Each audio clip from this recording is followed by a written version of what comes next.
Hello everyone and welcome to the next lecture.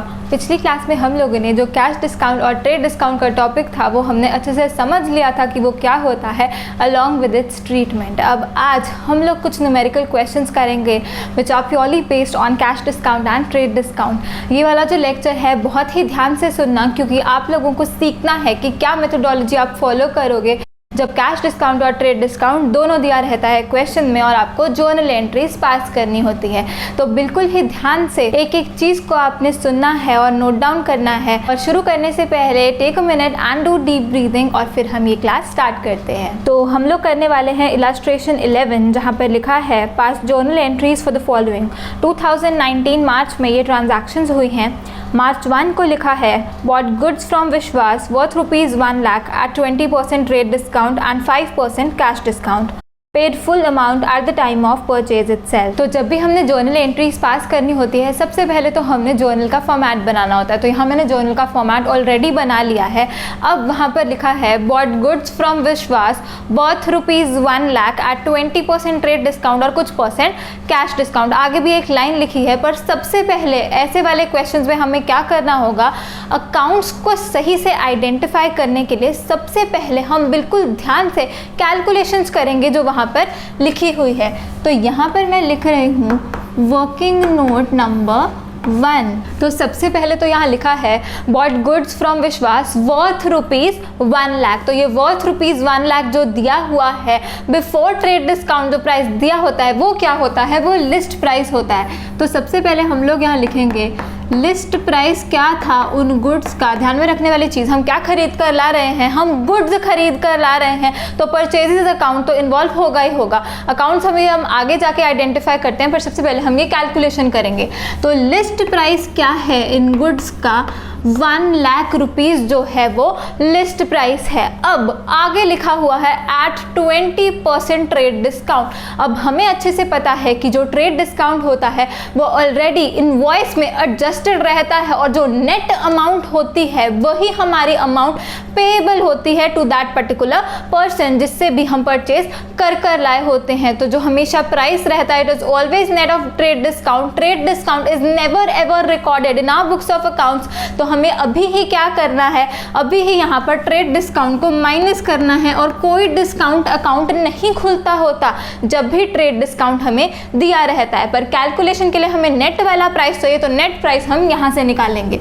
तो यहाँ पर हम लिखेंगे लेस ट्रेड डिस्काउंट। कितना ट्रेड डिस्काउंट है, एट द रेट ऑफ 20%। तो 20% किसका करेंगे, 1 लाख का, क्योंकि ट्रेड डिस्काउंट किस पे होता है, it is a reduction from the list price. तो 20% of list price, 20% of ₹1 lakh क्या आएगा यहाँ पर, 20,000 रुपीज़ का हमें क्या मिल गया, ट्रेड डिस्काउंट मिल गया। अब ट्रेड डिस्काउंट माइनस करने के बाद कितनी अमाउंट रह गई, 80,000 रुपीज़ रह गई अमाउंट। अब ये क्या आया, ये आया इनवॉइस प्राइस। जब हम लिस्ट प्राइस में से ट्रेड डिस्काउंट माइनस कर देते हैं तो हमारे पास आ जाता है इनवॉइस प्राइस, जो कि क्या आ गया, 80,000 रुपीज़। तो अब समझने वाली बात क्या है, हम कितने के गुड्स खरीद कर लाए हैं, हम 1 लाख के गुड्स नहीं खरीद कर लाए, हम लाए हैं 80,000 के गुड्स खरीद कर। तो हमारी अमाउंट जितनी ड्यू है टू दैट पर्टिकुलर पर्सन जिसका नाम विश्वास है, 80,000 रुपये हमने उसको देने हैं। और जो खर्चा भी हम कर आए हैं वो 80,000 का कर आए हैं, ना कि 1 लाख रुपए का, क्योंकि जैसे ही हम परचेज करते हैं उसी टाइम ट्रेड डिस्काउंट मिल जाता होता है और जो अमाउंट पेएबल होती है by us it is always net of trade discount. तो हमें पता है इसको तो हमें कहीं पर भी रिकॉर्ड करना ही नहीं है। 20,000 को हमारी जो एंट्री रहेगी वो शुरू ही किससे होती है, वो शुरू ही नेट ऑफ ट्रेड डिस्काउंट वाली अमाउंट से होती है। तो ये वाली अमाउंट से ही हमने जर्नल एंट्री करनी है, इतने पैसे हमने उसको देने हैं। तो अब ट्रेड डिस्काउंट को लेस करने के बाद वहाँ पर लिखा हुआ है 5% कैश डिस्काउंट। हमें अच्छे से पता है, पहले हम हमेशा क्या करते हैं, ट्रेड डिस्काउंट माइनस करते हैं, क्योंकि ट्रेड डिस्काउंट जो होता है वो लिस्ट प्राइस पे मिलता है, वो हमेशा हमें पता होता है, वो हमेशा इनवॉइस पे लिखा होता है और इनवॉइस पे हमें ये वाली वैल्यू लिख कर आई होगी 80,000। तो हमारी जो एंट्री डलेगी वो 80,000 रुपये से डलेगी। और अब इनवॉइस प्राइस के ऊपर जो रिडक्शन होता है उसको हम क्या बोलते हैं, कैश डिस्काउंट बोलते हैं। तो अब हम लोग क्या डिडक्ट करेंगे, अब हम लोग इसमें से माइनस करेंगे क्या, cash discount at the rate of 5%। क्यों कर रहे हैं हम कैश डिस्काउंट माइनस, क्योंकि आगे लिखा हुआ है paid full amount at the time of purchase itself. तो इसने जो ये 80,000 रुपये देने थे, इससे हमें क्या पता चल गया, ये उधार वाली ट्रांजैक्शन नहीं हुई, ये क्या है, ये कैश ट्रांजैक्शन हुई, क्योंकि हमने सारी अमाउंट जितनी भी हमने देनी थी 80,000 रुपये हमने उसको देने थे, वो हमने उसको at the time of purchase itself दे दिए। तो इमीडिएट पेमेंट के लिए रिडक्शन जो मिलता है उसी को तो क्या बोलते हैं, कैश डिस्काउंट बोलते हैं। तो कैश डिस्काउंट भी हमें मिलेगा एट द रेट ऑफ 5%। क्यों मिल रहा है कैश डिस्काउंट, क्योंकि हमने जब खरीदा उसी टाइम हमने कैश में पेमेंट कर दी, इसलिए हमें कैश डिस्काउंट मिल रहा है। तो कैश डिस्काउंट हमेशा किस में से मिलता है, 5% ऑफ किसका, 80,000 का, क्योंकि 5% कैश डिस्काउंट जो होता है, कैश डिस्काउंट हमेशा इनवॉइस प्राइस के ऊपर मिलता है। जब देने ही हमने उसको 80,000 रुपये है, कोई दूसरा पर्सन हमें 1,00,000 रुपये के ऊपर ज़्यादा कैश डिस्काउंट क्यों देगा, हमने उसको जितने रुपए देने हैं वो हैं 80,000 रुपये, जो कि हमें पता है कि हमने 80,000 रुपये ही देने थे, इसलिए कैश डिस्काउंट हमेशा as a percentage of invoice price, जितने पैसे हम लायबल होंगे उस पर्सन को देने के लिए, उस पर ही हमें कैश डिस्काउंट मिलेगा। तो यहाँ पर हम लोग करेंगे, ये मैं लिख भी दूँ, 5% ऑफ 80,000, जो कि एक इम्पॉर्टेंट चीज़ है। कोई भी गलती से भी 1,00,000 का 5% नहीं करेगा, क्योंकि हमने देने ही कितने, जितने पैसे देने हैं उसी पे तो कैश डिस्काउंट मिलेगा।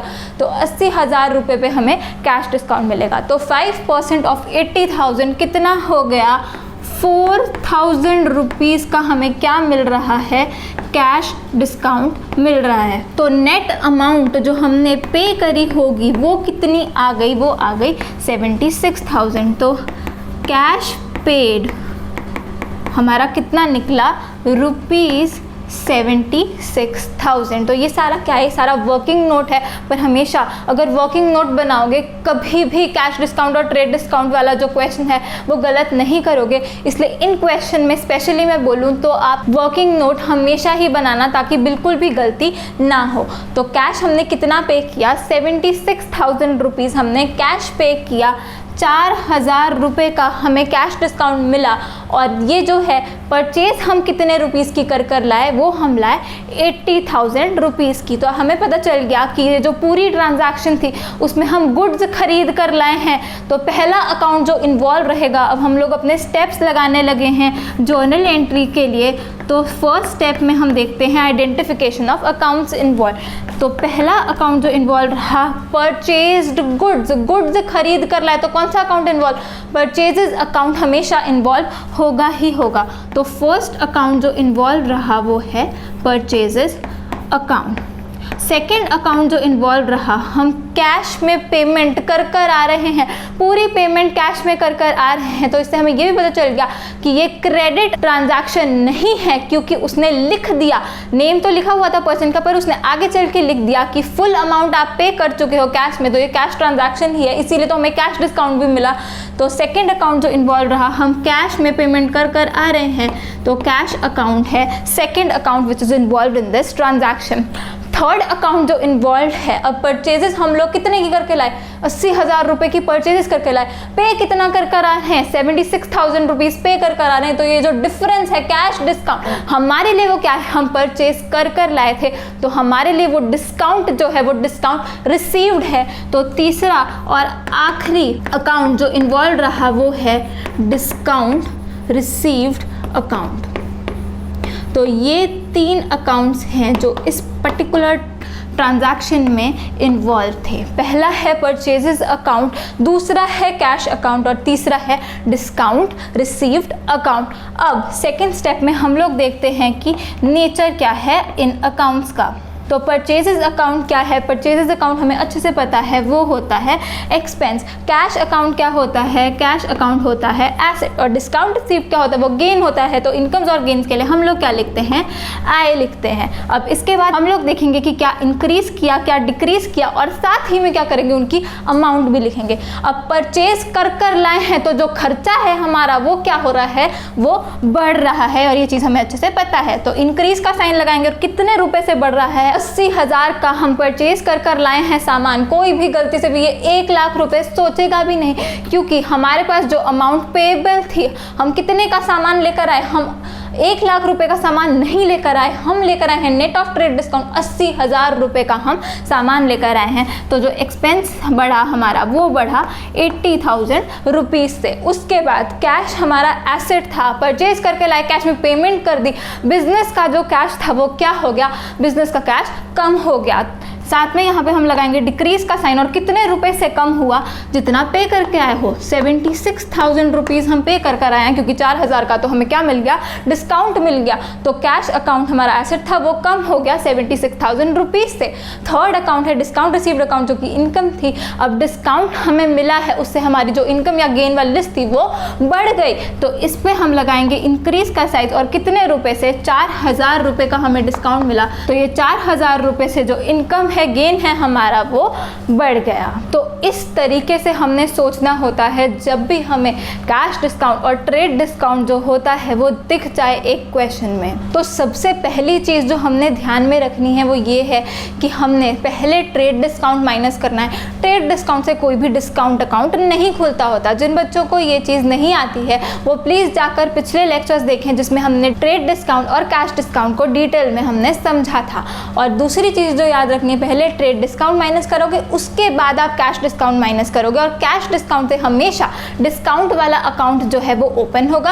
हमने कैश डिस्काउंट को हमेशा अपनी बुक्स ऑफ अकाउंट्स में रिकॉर्ड करना होता है, because it is not adjusted in the invoice. और तीसरी चीज़ जो ध्यान में रखनी है, कैश डिस्काउंट सिर्फ तब ही देना है अगर आपने एक्चुअल में पेमेंट कर दी। अगर एक्चुअल में पेमेंट नहीं करी तो आपको कैश डिस्काउंट नहीं मिलेगा। लेकिन जो ट्रेड डिस्काउंट होता है वो हमेशा आपको मिल जाता है eight the time of purchase itself. अगर ये चीज़ें आप ध्यान में रखोगे और वर्किंग नोट सही से बनाओगे, अमाउंट सही से निकाल लोगे, तो आप ये क्वेश्चन बिल्कुल भी गलत नहीं करोगे।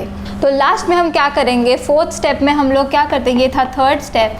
फोर्थ स्टेप में हम लोग रूल भी लगा देते होते हैं कि क्या डेबिट होना है, क्या क्रेडिट होना है। तो एक्सपेंस आपका बढ़ गया, एक्सपेंस अगर बढ़ जाए तो क्या करते हैं, डेबिट, इंक्रीज इन एक्सपेंसेस। तो परचेजेस अकाउंट को हमने क्या करना है, हमने उसको डेबिट करना है। कैश अकाउंट एसेट था, एसेट आपका कम हो गया, एसेट कम हो जाए तो क्या रूल रहता है, क्रेडिट, डिक्रीज इन एसेट। तो हमें कैश को क्या करना है, क्रेडिट करना है। और दिख ही रहा है कि हमें डिस्काउंट रिसीव को क्या करना होगा, क्रेडिट ही करना होगा, पर हम फिर भी रूल लगाएंगे इनकम। इनकम आपकी बढ़ रही है, इनकम बढ़े तो रूल क्या कहता है, credit increase in incomes and gains. तो इसको भी हमें क्या करना है, क्रेडिट करना है। और हमेशा हमने देखना है कि total of debit is equal to total of credit. तो डेबिट का टोटल क्या है, 80,000 रुपीज़, और क्रेडिट का भी टोटल क्या है, 76,000 प्लस 4,000, 80,000 रुपीज़। तो हमने जो इफेक्ट दिया है वो सही दिया है। अब हम इसकी जर्नल एंट्री भी यहाँ पर लिख लेंगे। तो 2019 की जो ट्रांजैक्शंस है वो हम यहाँ पर लिखने वाले हैं। इस ट्रांजैक्शन की जो डेट थी वो है March 1,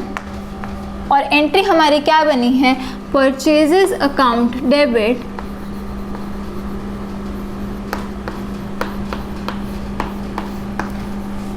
to cash account to discount received account. इनके सामने हम इनकी कॉरेस्पॉन्डिंग वैल्यूज़ भी लिखेंगे। तो परचेजेस अकाउंट के सामने डेबिट कॉलम के नीचे हम लिखेंगे 80,000 रुपये। 80,000 रुपये का खर्चा हम कर आए हैं परचेज वाला। कैश अकाउंट के सामने क्रेडिट कॉलम के नीचे हम लोग लिखेंगे 76,000। 76,000 से बिजनेस का जो कैश है वो कम हो गया। और टू डिस्काउंट रिसीव्ड अकाउंट, इसके सामने क्रेडिट कॉलम के नीचे हम लोग लिखेंगे 4,000 रुपीज़। 4,000 रुपये का हमें डिस्काउंट मिला है, हमारे को गेन हुआ है। नरेशन लिखनी हम लोग नहीं भूलेंगे, यहाँ हम लिखेंगे being goods purchased at 20% trade discount and 5% 5% cash discount. अब आप लोग ट्रेड डिस्काउंट और कैश डिस्काउंट को पूरा ही लिखेंगे, क्योंकि कुछ टीचर्स जो हैं इसके भी मार्क्स काट लेते होते हैं। और जो नरेशन रहेगी आपकी, वो जो सेम बुक में लिखा हुआ था आप वो भी लिख सकते हो। Being goods purchase from Vishwas at 20% trade discount and 5% cash discount. और हर जर्नल एंट्री के बाद क्या करना है, हमने एक लाइन लगा देनी है।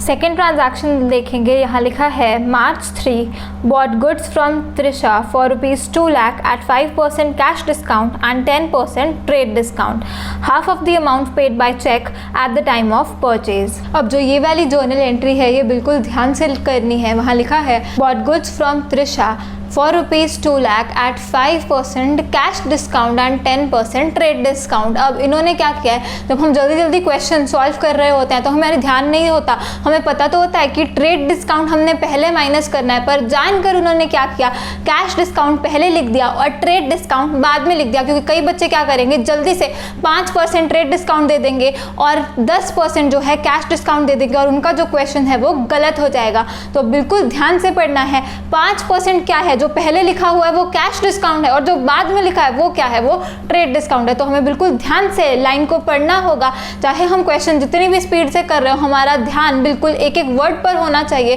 ताकि कोई भी हम सिली मिस्टेक ना कर दें। तो अब इस क्वेश्चन को करने के लिए सबसे पहले जो कैलकुलेशंस हैं वो बहुत ध्यान से हमें वर्किंग नोट में करनी पड़ेगी और उसके बाद हमें अकाउंट्स जो है वो अपने आप ही समझ में आ जाएंगे। जो लिखा होगा वो हम यहाँ पर करते जाएंगे। तो इसका मैं वर्किंग नोट बनाने लगी हूँ। यहाँ पे बन रहा है वर्किंग नोट नंबर 2।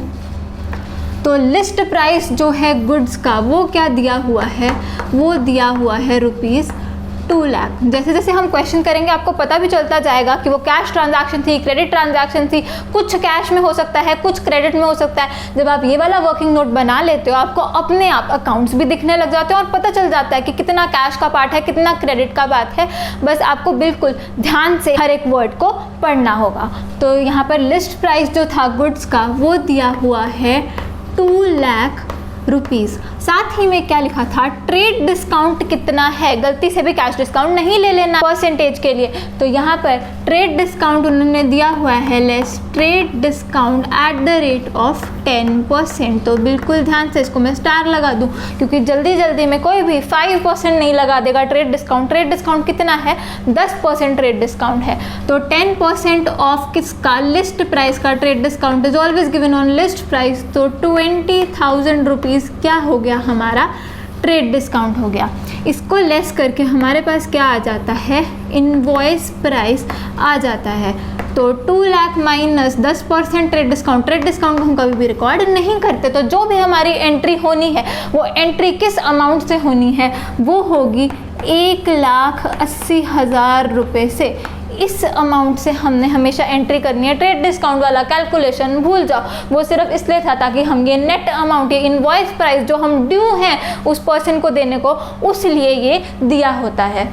अब आगे की कैलकुलेशन करने से पहले कैश डिस्काउंट दे किस पे सकते हो, सिर्फ उस पोर्शन पे दे सकते हो जितना एक्चुअली पे कर दिया।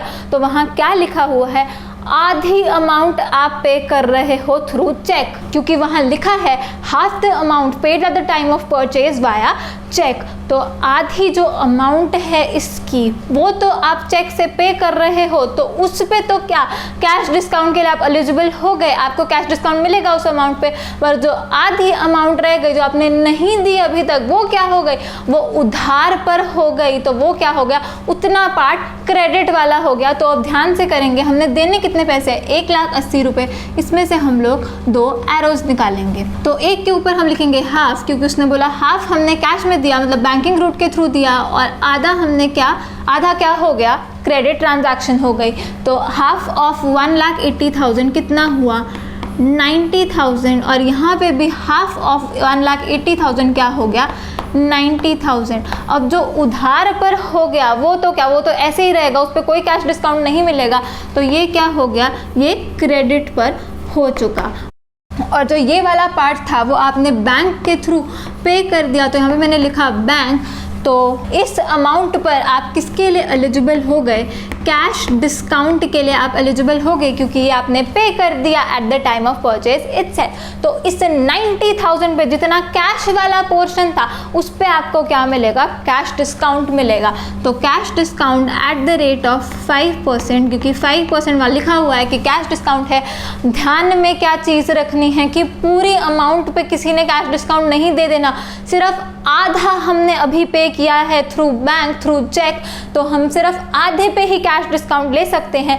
जो हाफ अमाउंट है मतलब कि 90,000 वो क्या है, वो क्रेडिट पर है, वो उधार पर है, अभी हमने उतने पैसे उसको नहीं दिए हैं। तो कैश डिस्काउंट हमें देना है 5% ऑफ 90,000, जो कि क्या आया 4500 आ गया। और नेट हमने पे कितना किया होगा इस 90,000 में से, पेड टू त्रिशा कितना हमने पे किया होगा, 90,000 माइनस 4500, ये क्या आया 85,500 हमने पे किया होगा। तो एक बारी फिर से रिपीट करते हैं कि क्या हुआ इस ट्रांजैक्शन में। लिस्ट प्राइस था उन गुड्स का जो हम खरीद कर लाए त्रिशा से, कितना 2 लाख रुपए, लेकिन 10% क्या था, 10% ट्रेड डिस्काउंट था। तो 10% of 2 lakh 20,000 rupees trade discount था। अब इतना पार्ट तो हम भूल जाएंगे, हमारी जो एंट्री डलेगी वो 1,80,000 रुपये से डलेगी, क्योंकि इनवॉइस प्राइस क्या है वो 1,80,000 रुपीज़ है। अब उसने कैश डिस्काउंट भी दिया हुआ था 5%, लेकिन आगे लिखा हुआ था कि हाफ अमाउंट जो है हमने पे करी है वाया चेक, तो सिर्फ उतने पोर्शन पर ही हम कैश डिस्काउंट के लिए एलिजिबल होंगे। तो हमने 2 एरोज निकाले 1,80,000 में से, आधा तो क्या था कैश वाला पार्ट था, मतलब बैंक्स के थ्रू पे किया, और आधा जो था वो क्या हो गया, वो उधार वाला पार्ट हो गया। तो ये 90,000 तो हमारा उधार पर है। जो कैश वाला पार्ट है उसमें क्या कैश डिस्काउंट हमें मिलेगा एट द रेट ऑफ 5%। तो 5% ऑफ किसका, 90,000 का, जितना पे कर रहे हो आप कैश में उसी पे तो आपको कैश डिस्काउंट मिलेगा। तो 5% ऑफ 90,000, 4500 आपका क्या है, 4500 आपका डिस्काउंट रिसीव्ड है, क्योंकि हम गुड्स क्या कर रहे हैं, खरीद कर ला रहे हैं। तो डिस्काउंट रिसीव्ड है हमारा 4500, और 85,500 हमने क्या किया है, हमने पे कर दिया वाया चेक। तो यहाँ से ही हमें सारे अकाउंट्स दिख जाने चाहिए। यहाँ पर हम सीधा लिखेंगे कि कौन कौन से अकाउंट्स इन्वॉल्व हैं फर्स्ट स्टेप में। तो पहला अकाउंट जो दिख रहा है, कितने की परचेज कर लाए हो, 1,80,000 रुपये के आप गुड्स खरीद कर लाए हो। गुड्स खरीद कर लाए हो तो क्या वर्ड यूज़ होगा, परचेज अकाउंट वर्ड यूज़ होगा। अगर हम कुछ और लाए होते तो हम परचेज अकाउंट नहीं लिखते, हम उस पर्टिकुलर फिक्स्ड एसेट का ही नाम लिखते होते हैं। तो हर एक चीज़ बिल्कुल ध्यान से पढ़नी होती है। अगर आपने ध्यान से नहीं पढ़ा तो कुछ ना कुछ गलती ज़रूर हो जाएगी, इसलिए बिल्कुल ध्यान से पढ़ना है हर एक चीज़ को। तो गुड्स परचेज कर ला रहे थे, इसलिए क्या वर्ड यूज़ करेंगे, हम लोग लिखेंगे यहाँ पर परचेजेस अकाउंट। साथ ही में अब हम लोग सारे स्टेप लगा लेंगे। तो परचेजेस अकाउंट क्या है, परचेजेस अकाउंट होता है एक्सपेंस। अब हम परचेज कर ला रहे हैं तो एक्सपेंसेस वाली लिस्ट क्या बढ़ रही है, तो हम लोग यहाँ लगाएंगे इंक्रीज का एरो। कितने रुपए से परचेजेस कर ला रहे हैं हम 2 लाख वाली नहीं ला रहे, जो कि मैं बार बार बोल रही हूँ। हम लोग कितने का सामान खरीद कर ला रहे हैं, 1,80,000 रुपये का। तो 1,80,000 रुपये से हमारा जो एक्सपेंस है परचेज वाला वो बढ़ गया। अब हम लोग देखते हैं सेकेंड अकाउंट क्या है और उसका इफेक्ट क्या रहेगा। अब हम लोग जो चीज़ उधार पर लेकर आए, ये 90,000 वाला पार्ट क्या हो गया, बॉट गुड्स फ्रॉम त्रिशा हो गया बस। क्योंकि ये क्या है, हमने कैश पे नहीं किया, तो कैश पे नहीं किया, बैंक के थ्रू भी पेमेंट नहीं करी, तो ये क्या होगी, उधार वाली ट्रांजैक्शन हो गई। तो इसका मतलब क्या हुआ, परचेज गुड्स फ्रॉम त्रिशा। तो यहाँ पर किसका अकाउंट इन्वॉल्व हो जाएगा, त्रिशा का अकाउंट इन्वॉल्व हो जाएगा, क्योंकि ये क्या है, ये क्रेडिटर है। आगे चल के हमें इसे 90,000 रुपीज़ देने होंगे, क्योंकि ये उधार वाली ट्रांजैक्शन हो गई। इतना पार्ट 90,000 रुपीज़ वाला। तो सेकंड अकाउंट जो इन्वॉल्व रहा वो रहा त्रिशा का अकाउंट। तो सेकेंड स्टेप में हम देखते हैं ये है क्या, त्रिशा हमारा क्या है, वो क्रेडिटर है, तो वो क्या है, हमारी लायबिलिटी है। आगे चल के हमने उसको पैसे देने हैं। अब त्रिशा जो लायबिलिटी थी, आप उधार पर इतना 90,000 वाला सामान तो उधार पर लाए हो, तो 90,000 रुपये से आपकी लायबिलिटी क्या होगी, बढ़ जाएगी। तो इंक्रीज हुई है लायबिलिटी कितने रुपए से, 90,000 रुपीज़ से आपकी जो लायबिलिटी है वो इंक्रीज हो गई, जिसका नाम क्या है, त्रिशा। थर्ड अकाउंट जो यहाँ पर इन्वॉल्व रहेगा वो क्या है, इसे हम ऑलरेडी रिकॉर्ड कर चुके 1,80,000 रुपीज़। ये 90,000 भी हमने यहाँ पर कर दिया। अब बचा ये वाला पार्ट, तो इसमें 90,000 वाला तो हम भूल जाएंगे क्योंकि उसके क्या हैं, दो पार्ट्स हैं, एक तो डिस्काउंट रिसीव और दूसरा क्या, जितना हम एक्चुअल में पे कर रहे हैं, पे अगर कैश पे कर रहे होते तो कैश लिखते, लेकिन यहाँ पर लिखा है वाया चेक, तो कौन सा अकाउंट इन्वॉल्व रहेगा, यहाँ पर आएगा बैंक अकाउंट, क्योंकि हमने चेक के थ्रू पेमेंट करी है। तो बैंक अकाउंट हो गया थर्ड। बैंक अकाउंट क्या होता है, बैंक अकाउंट होता है एसेट। अब आप परचेज कर लाए थे, आपने पेमेंट करी है, तो आपका जो एसेट है वो क्या हो जाएगा, कम हो जाएगा। यहाँ लगा डिक्रीज का साइन, कितने रुपए से कम होगा, जितना एक्चुअल में पे किया है। कितना पे किया है हमने, नेट ऑफ कैश डिस्काउंट जो अमाउंट आई उतनी हमने पे करी है, तो 85,500 से हमारा जो बैंक का बैलेंस है वो क्या हो जाएगा, कम हो जाएगा। और अब लास्ट में जो अकाउंट हमारा रह गया वो है डिस्काउंट रिसीव्ड अकाउंट, क्योंकि 4,500 रुपीज़ का हमने डिस्काउंट रिसीव कर लिया, तभी तो हमने कितने पे करे, 85,500 पे करे। तो लास्ट अकाउंट यहाँ पर है डिस्काउंट रिसीव्ड अकाउंट, जो कि क्या है, इनकम या गेन है। और हमने डिस्काउंट रिसीव किया, इनकम या गेन वाली लिस्ट जो थी वो बढ़ गई, कितने रुपए से बढ़ी, जितना रिसीव किया, 4,500 से हमारी ये इनकम या गेन वाली लिस्ट बढ़ गई। तो ये था तरीका ढूंढने का कि कौन से अकाउंट्स इन्वॉल्व है, बड़े हैं कि कम हुए, और उनकी कॉरेस्पॉन्डिंग जो अमाउंट्स हैं वो क्या है। अब लास्ट स्टेप बहुत ही इजी, सिर्फ रूल लगाना है। परचेज आपका एक्सपेंस, एक्सपेंस आपका बढ़ गया, क्या करेंगे, इसको डेबिट करेंगे, debit increase in expenses. Trisha आपकी लायबिलिटी, लायबिलिटी आपकी बढ़ गई, लायबिलिटी बढ़ जाए, क्या करेंगे, क्रेडिट करेंगे, credit increase in liability. Bank account asset, asset आपका कम हो गया, क्या करेंगे, हम उसको क्रेडिट करेंगे, credit decrease in asset. Discount received account आपकी क्या है, इनकम है, इनकम आपकी बढ़ गई, तो रूल क्या कहता है, credit increase in incomes and gains. तो यहाँ पे हम लोग अब चेक भी कर लेंगे कि total of debit should be equal to total of credit. तो डेबिट का टोटल कितना है, 1,80,000 रुपीज़ है, और क्रेडिट का टोटल कितना हो गया, 90,000 प्लस 85,500 प्लस 4,500, ये भी क्या हो गया, 1,80,000। तो total of debit is equal to total of credit. तो हमने जो इफेक्ट दिया है एंट्री का वो सही दिया है। तो अब हम लोग इस जर्नल एंट्री को भी यहाँ पर रिकॉर्ड करेंगे। तो सबसे पहले हम इसकी यहाँ पर डेट लिखेंगे जो कि है March 3, और अब हम लोग जर्नल एंट्री भी जल्दी से लिखेंगे। तो परचेजेस अकाउंट हमारा डेबिट हुआ है, तो यहाँ मैं लिख रही हूँ परचेजेस अकाउंट डेबिट, साथ ही में अमाउंट भी लिखेंगे, कितने रुपए से डेबिट हुआ है, 1,80,000 रुपये से ये डेबिट हुआ है। फिर लिखेंगे टू त्रिशा, कितने वाली लायबिलिटी आपकी खड़ी हो गई, 90,000 की लायबिलिटी खड़ी हुई है, क्योंकि बाकी जो है वो आपने क्या किया है, सेटल कर दिया, कुछ तो बैंक के थ्रू पे कर दिया और कुछ क्या कर दिया, डिस्काउंट रिसीव। तो नेक्स्ट अकाउंट जो इन्वॉल्व रहा वो हो गया टू बैंक अकाउंट, कितना बैलेंस आपका बैंक का कम हो रहा है, जितना आपने पे किया, 85,500 रुपीज़ आपने पे किए, तो यहाँ हम लिखेंगे 85,500। और लास्ट अकाउंट हम लिखेंगे टू डिस्काउंट रिसीव्ड अकाउंट, कितना डिस्काउंट हमने रिसीव किया है, इनकम और गेन वाली जो लिस्ट है वो बढ़ी है, कितने रुपए से, 4,500 रुपीज़ से ये लिस्ट बढ़ी है। साथ में ही आप लोग क्या करोगे, यहाँ पे नरेशन लिख दोगे, मैं यहाँ पे नरेशन नहीं लिख रही, आप लोग लिख लीजिए, being goods purchased from Trisha at 10% trade discount and 5% cash discount and half the amount paid via cheque. तो जो क्वेश्चन में लिखा होता है बस वही आपने लिख देना होता है, और ऐसे आपकी नरेशन जो है कंप्लीट हो जाती है। तो नरेशन आप लोग लिख लीजिए।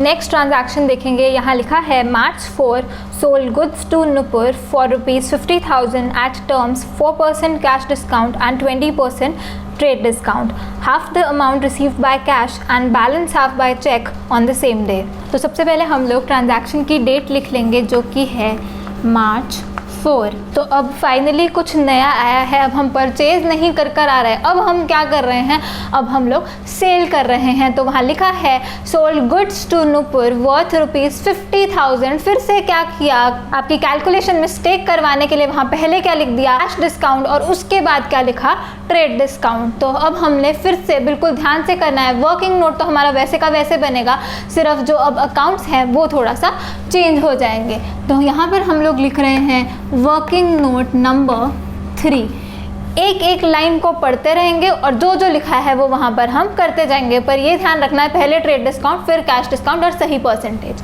तो सबसे पहले हम गुड्स बेच कर आ रहे हैं नूपुर को। लिस्ट प्राइस क्या है गुड्स का, वो है ₹50,000। तो अगर आप वर्किंग नोट वहाँ पर बना रहे हैं तो आप लोग क्या करेंगे, इसका जो कॉलम है उसके ऊपर ही यहाँ पर रुपीज़ लिख दें, ताकि बार बार आपको रुपीज़ ना लिखना पड़े नीचे। तो लिस्ट प्राइस 50,000 था उन गुड्स का जो हमने बेचे हैं, किसको, नूपुर को बेचे हैं। ट्रेड डिस्काउंट की परसेंटेज हम लोग देखेंगे कि कितनी है। तो ट्रेड डिस्काउंट वहाँ पर दिया हुआ है 20%, तो हम लिखेंगे less trade discount at the rate of 20%। 20% किसका, लिस्ट प्राइस का ही। 20% ऑफ 50,000 कितना होता है, 10,000 होता है। तो 10,000 हमारा ट्रेड डिस्काउंट है। यहाँ पे आप पहले ही क्रॉस मार दोगे, मतलब कि हमने इसको रिकॉर्ड नहीं करना।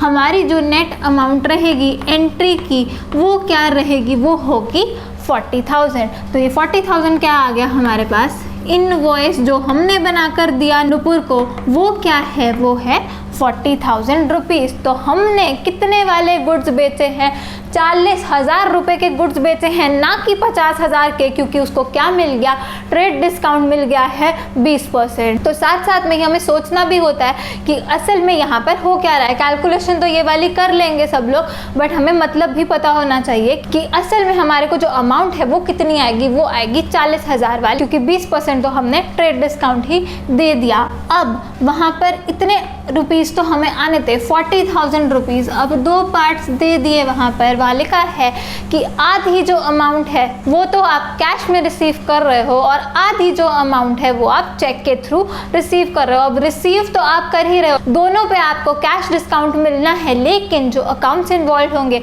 आधा कैश आएगा तो कैश अकाउंट इन्वॉल्व होगा, आधा बैंक में आएगा तो बैंक अकाउंट इन्वॉल्व होगा, इसलिए हम इसके दो पार्ट्स बनाएंगे।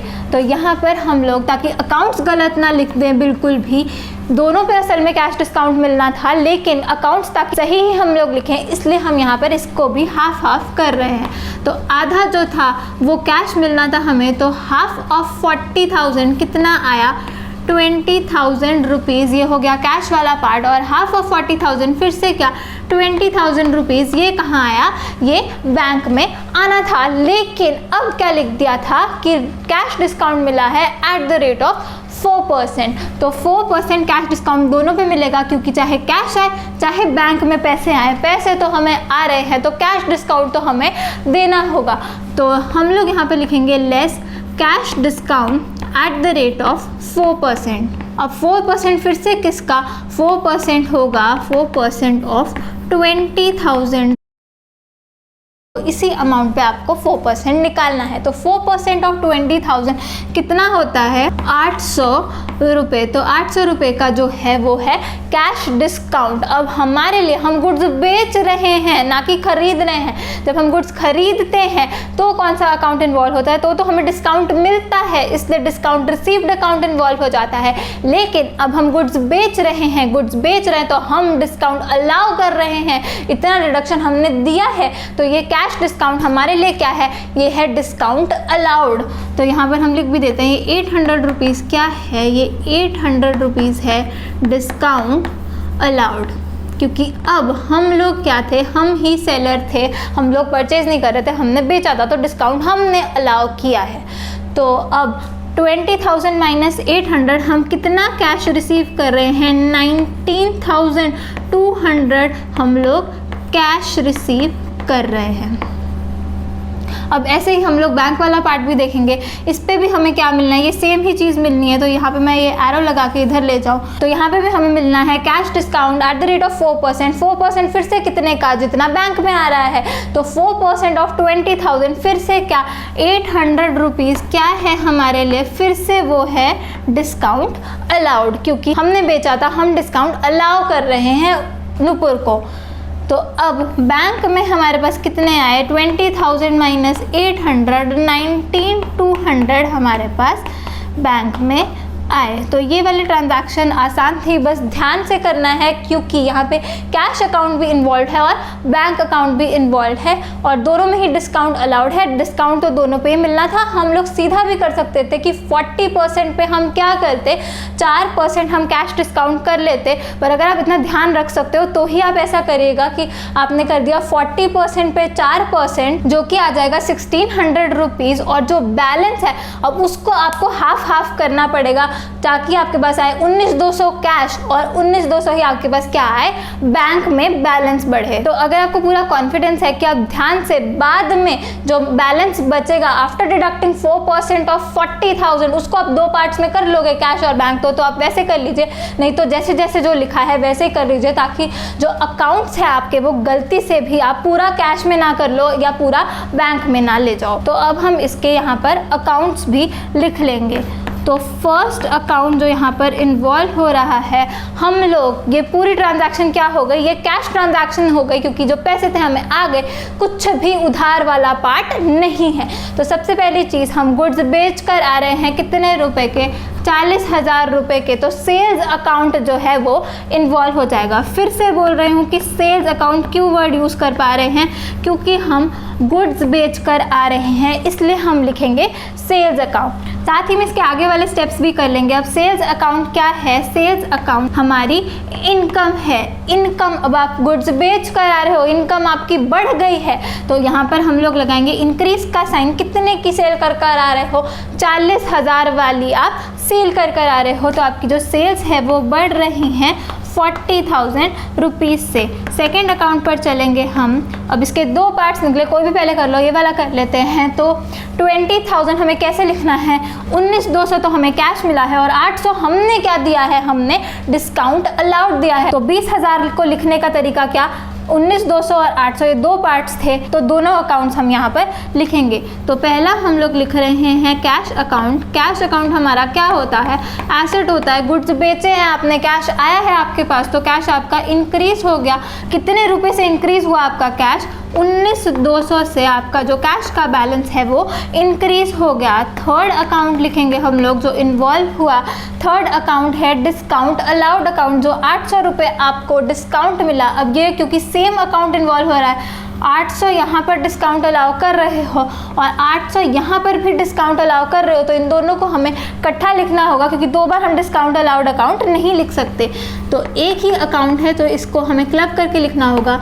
तो डिस्काउंट अलाउड अकाउंट हमारा थर्ड अकाउंट है, जो कि क्या है, एक्सपेंस लिख रहे हैं हम यहाँ पे, पर असल में हमें बताइए क्या है, लॉस है हमारे लिए। वैसे 40,000 आने थे लेकिन ये क्या कर दिया हमने, 4% कैश डिस्काउंट दे दिया, तो अब बैलेंस आएगा तो हमारे लिए लॉस होता है। तो एक्सपेंसेस और लॉसेस के लिए हम लोग क्या लिखते हैं, ई लिखते हैं। तो डिस्काउंट आपने अलाउ कर दिया तो उससे क्या हुआ, आपके जो एक्सपेंसेस और लॉसेस वाली लिस्ट थी वो बढ़ गई। तो यहाँ पर हम लगाएंगे इंक्रीज का साइन। कितने रुपये से बढ़ गई, 800 प्लस 800, तो यहाँ कितना आएगा, 1600 आएगा। यहाँ पर ऊपर मैं लिख भी दूँ कि ये कैसे है, 800 तो कैश ट्रांजैक्शन वाला और 800 जो है बैंक में जो आया हमें पैसा उसके ऊपर। तो ये 800 प्लस 800 1600 से हमारा डिस्काउंट अलाउड अकाउंट बढ़ गया। और चौथा और लास्ट अकाउंट जो यहाँ पर इन्वॉल्व हुआ वो है बैंक अकाउंट, क्योंकि ये 20,000 का 800 तो हम लोग ऑलरेडी यहाँ पर लिख चुके हैं, अब लिखना सिर्फ ये रह गया बैंक में जो आया।